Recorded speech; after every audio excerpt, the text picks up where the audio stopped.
Assalamualaikum warahmatullahi wabarakatuh. Kami dari kelompok 6 akan mempresentasikan tentang Bank Sentral yang kelompoknya terdiri dari Adinda Permatasari, Ayu Sri Mulyani, Erna Purnamasari, Fatimah Zahara, Nurholdifah Adila, dan Priscilla Rezma. A. Menjelaskan bentuk-bentuk BUMN, BUMS, koperasi, dan BUMD. Yang pertama, bentuk BUMN.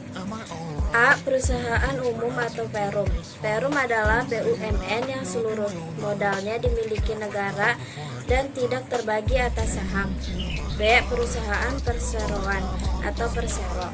Persero adalah BUMN yang terbentuk perseroan terbatas yang modalnya terbagi dalam saham yang seluruh atau paling sedikit 51% sahamnya dimiliki negara RI. Yang kedua, bentuk BUMS. A. Badan usaha perseorangan. Badan usaha perseorangan merupakan bentuk badan usaha yang paling sederhana. Tidak terdapat perbedaan pemilikan antara hak milik pribadi dengan milik perusahaan. Yang B. Firma. Firma merupakan jenis badan usaha persekutuan yang didirikan lebih dari satu orang dan tanggung jawab masing-masing anggota tersebut sama. C. Persekutuan komanditer atau CV. Persekutuan komanditer merupakan badan usaha yang dimiliki oleh beberapa orang yang terdiri dari dua kelompok, sekutu aktif dan sekutu pasif. Yang ketiga, bentuk koperasi. Koperasi A. Koperasi primer. Koperasi yang didirikan oleh dan beranggotakan orang seorang dan memiliki anggota minimal 20 orang. B. Koperasi sekunder. Koperasi yang didirikan oleh beranggotakan badan hukum koperasi.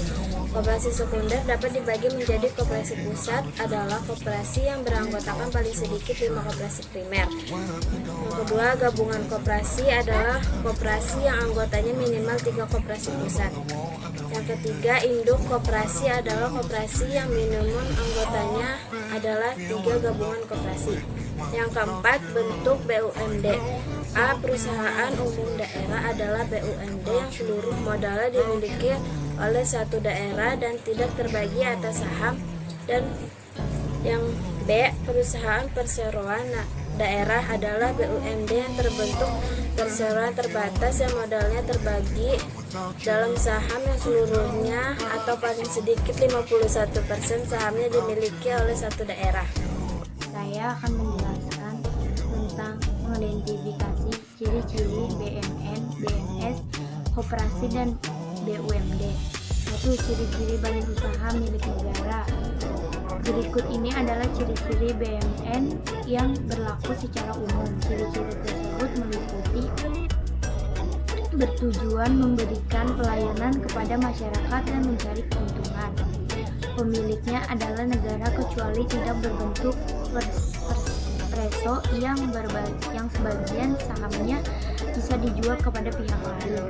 Tanggung jawab atas uang atau kerugian seluruh merupakan tanggung jawab negara kecuali bila berbentuk preso. Tanggung jawab negara sebatas saham yang dimiliki. Yang D. Merupakan alat negara untuk menyukseskan pembangunan di tanah air. Yang F. Penambahan modal bisa dilakukan dengan cara meminjam kepada bank atau non-bank di dalam negara atau di luar negara. Yang kedua, ciri-ciri badan usaha milik swasta. Ciri-ciri milik swasta adalah sebagai berikut. Yang A. Bertujuan mencari keuntungan. Yang B. Pemilik bisa perorangan atau bisa berkelompok. Yang C. Tanggung jawab atas utang atau kerugian bisa terbatas, bisa juga tak terbatas, tergantung pada bentuk dan badan usaha. Yang D. Model pengelolaan. Manajemen bergantungan pada bentuk badan usaha. Biasanya manajemen PT lebih profesional dibandingkan bentuk badan usaha yang lain. Yang M merupakan lembaga yang ikut serta mendorong lapangan kerja, memberikan pemasukan pajak bagi negara. Yang F, cara pembagian keuntungan bergantung pada bentuk badan usaha. Yang G, penambahan modal bisa dilakukan dengan cara meminjam kepada bank atau non-bank di dalam negeri ataupun di luar negeri. 3. Ciri-ciri koperasi. Adapun ciri-ciri dan koperasi adalah sebagai berikut. Yang A, bertujuan mencari keuntungan atau kesejahteraan anggotanya kepada khususnya dan masyarakat pada umumnya. Yang B, pemilik adalah seluruh anggota koperasi. Yang C, tanggung jawab anggota terhadap utang dan kerugian terbatas pada jumlah simpanan masing-masing anggota. Yang D, keanggotaan bersifat sukarela dan terbuka. Yang E, pengelolaan manajemen bersifat dokumentasis. Yang G, penambahan modal dapat dilakukan dengan cara meminjam kepada bank atau non-bank. 4. Ciri-ciri badan usaha milik daerah BUMD. 1. Pemerintah memegang hak atas segala kekayaan dan usaha. 2. Pemerintah berkedudukan sebagai pemegang usaha dalam permodalan perusahaan. 3. Pemerintah memiliki wewenang dan kekuasaan dalam menetapkan kebijakan perusahaan. Yang 4. Pengawasan dilakukan alat pelengkapan negara yang berwenang. Yang 5. Melayani kepentingan masyarakat umum setelah mencari keuntungan. Yang ke-6. Bagian selebrator perkenalan dalam rangka mewujudkan kesejahteraan rakyat. Yang ke-7. Sebagai sumber pemasukan negara dan daerah pendapatan asli daerah. Yang ke-8. Seluruh atau sebagian besar pemodalan bisa pemerintah daerah dan merupakan kekayaan yang dipisahkan. 9. Modalnya dapat berupa saham atau obligasi sebagai perusahaan yang go publik. 10. Dapat mengumpulkan menghimpunan dana dari pihak dan baik merupakan bank maupun non-bank. 11. Direksi bertanggung jawab penuh atas BUMD dan mewakili BUMD di pengadilan. Lalu saya akan membahas bagian C, yaitu mengidentifikasikan kelebihan dan kelemahan dari BUMN, BUMS, koperasi, serta BUMD. Yang pertama mengenai BUMN. Kelebihan-kelebihan yang dimilikinya yaitu organisasinya mantap, memiliki kekuatan hukum yang kuat, permodalan pasti dari pemerintah, serta mengutamakan pelayanan umum. Sedangkan kelemahan yang dimilikinya yaitu organisasinya kaku dan birokratis, pengambilan keputusan yang lambat, serta banyak yang rugi. Yang kedua mengenai BUMS. Kelebihan yang dimiliki yaitu meningkatkan pendapatan dan devisa, menambah lapangan kerja, serta mempermudah kegiatan ekspor-impor. Sedangkan kelemahannya yaitu sering menimbulkan persaingan tidak sehat, adanya kemungkinan penyalahgunaan potensi sumber daya dan wewenang, serta yang terakhir tidak mengutamakan kepentingan bersama. Lalu ketiga saya akan membahas mengenai koperasi, mengenai kelebihan dan kelemahan yang dimilikinya. Pertama mengenai kelebihannya yaitu anggota dan pengurusnya bertanggung jawab secara bersama-sama. Yang kedua kekuatan mengakar dan menyebar sehingga dapat menjadi organisasi yang kuat. Dan yang terakhir mengutamakan kepentingan bersama. Sedangkan kelemahan yang dimilikinya yaitu kualitas sumber daya manusia yang rata-ratanya kurang, permodalan terbatas, serta kurangnya mandiri. Dan yang terakhir mengenai BUMD.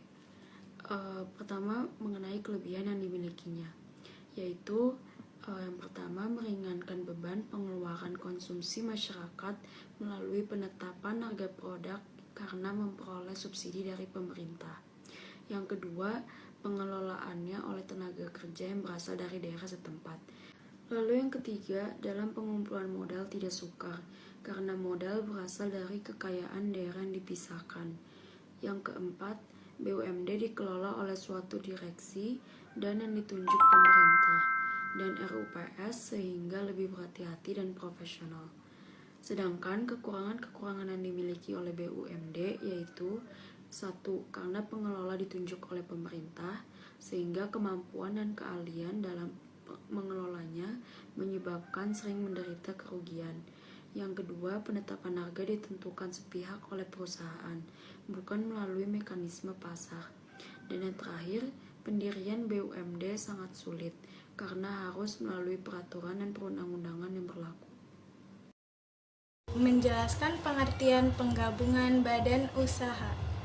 Penggabungan badan usaha business combination adalah penyatuan atau dua lebih perusahaan menjadi satu entitas ekonomi karena satu perusahaan menyatu dengan uniting with perusahaan lain atau memperoleh kendali kontrol atas aktiva dan operasi perusahaan lain. Saya akan membacakan mengidentifikasi bentuk-bentuk penggabungan badan usaha. Merger yaitu suatu penggabungan antara suatu badan usaha yang tipe usahanya sejenis dengan suatu tujuan untuk memperkuat kedudukan perusahaan. Akuisisi yaitu suatu upaya untuk memperbesar suatu badan usaha dengan cara memiliki badan usaha lain atau memindahkan suatu kepemilikan asal badan usaha lainnya. Konsolidasi yaitu suatu tindakan yang dilakukan oleh dua badan usaha ataupun lebih, yaitu untuk meleburkan diri dengan cara membentuk satu badan usaha baru. Terus yaitu suatu penggabungan atau pemusatan beberapa badan usaha yang tipenya sejenis ataupun berlainan menjadi badan usaha baru yang lebih besar dan kuat, baik secara hukum maupun ekonomis. Kartel yaitu suatu kerjasama yang berdasarkan atas dasar sukarela dan beberapa badan usaha sejenis untuk memproduksi maupun menjual barang hasil produksinya. F. Hasil analisis peran, fungsi, dan kegiatan pelaku ekonomi dalam sistem perekonomian Indonesia. Pengertian pelaku ekonomi dan perannya di Indonesia. Kegiatan ekonomi pada sebuah negara digerakkan oleh berbagai pihak. Pihak-pihak inilah yang disebut dengan pelaku ekonomi. Berkat peran mereka, perekonomian dalam sebuah negara dapat berputar. Pengertian pelaku ekonomi adalah individu atau kelompok yang terlibat dalam proses kegiatan ekonomi, baik itu produksi, distribusi, atau konsumsi. Pelaku tersebut boleh perorangan maupun dalam bentuk organisasi. Pemerintah atau swasta di dalam kegiatan ekonomi terdapat pembagian beberapa peran, mulai dari lingkup kecil hingga luas. Semua pihak memiliki peran yang vital dalam menopang ekonomi sebuah negara, dan yang paling penting, semua peran saling mempengaruhi saat menjalankan kegiatan perekonomian dalam sebuah negara. Kurang lebihnya mohon dimaafkan. Wabillahi taufiq wal hidayah. Wassalamualaikum warahmatullahi wabarakatuh.